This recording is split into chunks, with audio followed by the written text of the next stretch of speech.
couple of years ago, we started a new Christmas tradition, and we found it in a book. It is a really simple concept we discovered in a holiday story called Christmas Jars. It's starting a tradition. Did you plan on it to pick up like this? You know, we all had traditions with our parents, and I grew up with great traditions with my family, but I decided with my own children I wanted to do something different than my parents had done with me, something that they could pass along. And so Your own tradition. We put a jar on the counter, and we started filling it with spare change about a year ago, and then I started to fictionalize the experience, and here we go.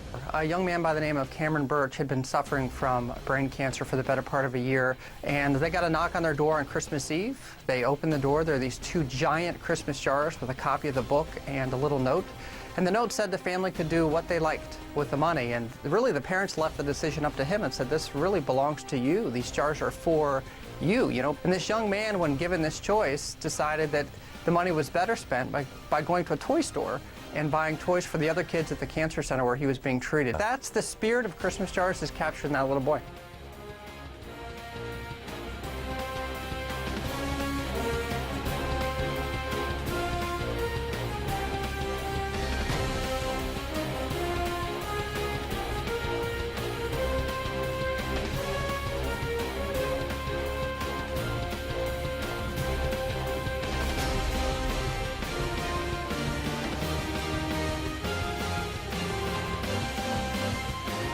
Best hope of all is that I hope that they realize that impossible is not a word. They have the potential to do amazing things. You guys, don't settle for average. The world is so full of average people. We need you to be great. This is a book, and this is a series of books designed to entertain and to bring people back into reading and to have a lot of fun while they're doing it. One of the best things you can do to think big is to read. Reading supersizes your dreams. It takes you to places you might never have been able to imagine. Think!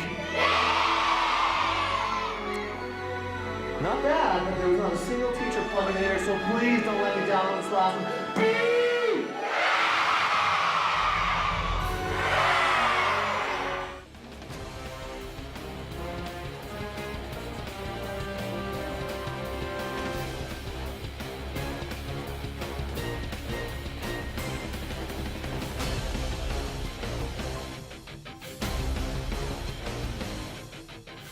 Kid today, you have so many options for entertainment. I mean, you have TV, you have video games, you have movies, and so many of these kinds of entertainment are totally passive. The battle is to show kids that how reading a book can be even more powerful than watching a movie because it plays on the screen inside their minds.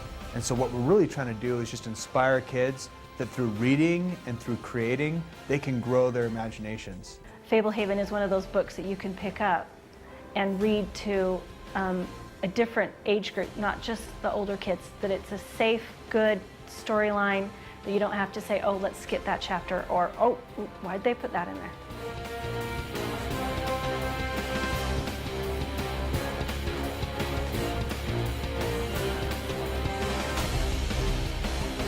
Good morning. You're listening to Grant and Amanda on Utah's highest rated morning show, KSL, the most powerful station on the planet. Most of you know that I've had 18 different jobs in my 40-something years. I've been a waitress. I was pretty good at that. A lawyer, not so much. And I have to say, I haven't been happy in every job, whether you work on the 30th floor or at home with your kids. You need to choose to wake up to a happier life and find joy in the work you do. If you want to feel smart and competent and talented, let the people around you know that they are those things, and then it comes back to you. I've been fired and I've failed at lots of things, and I'm grateful for those experiences because, like they say, all roads lead to here, and here is the moment in which there is joy, the way to wake up to a happier life.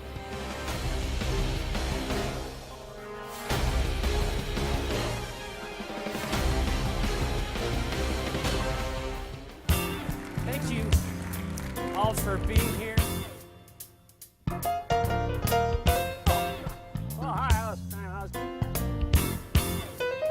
There's a lot of competition for reading, writing, and arithmetic, the 3 R's. There's one that we call the dark R, the remote. And some of us, we get out of high school and it's TV land forevermore, right? It says, what if you spent 2 hours working on your dreams instead of watching other people work on theirs?